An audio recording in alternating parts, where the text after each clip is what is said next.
يسكت عصام الحضري؟ دخل بقى بتجاوز وجليطه، كتب انا عصام الحضري يا جعان.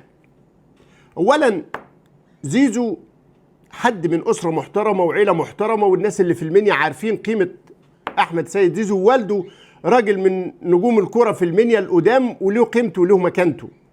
فانك انت تقول عليه جعان، اللفظ اللي قاله جمهور الزمالك، زيزو ده لو يعني اللي عمله زيزو ده عكس اللي عمله عصام الحضري. يعني زيزو الراجل اتعرض عليه في نادي الزمالك بالكلام باعترافهم هم ومنهم ميدو 120 مليون جنيه رفضهم، 120 مليون جنيه ورفضهم، وكان له 80 عندهم هيدوهم له، ومع ذلك رفض. وانا بقول لكم يقينا وتاكيدا اللي خدوا من النادي الاهلي زيزو اقل بكتير من اللي كان معروض عليه في الزمالك.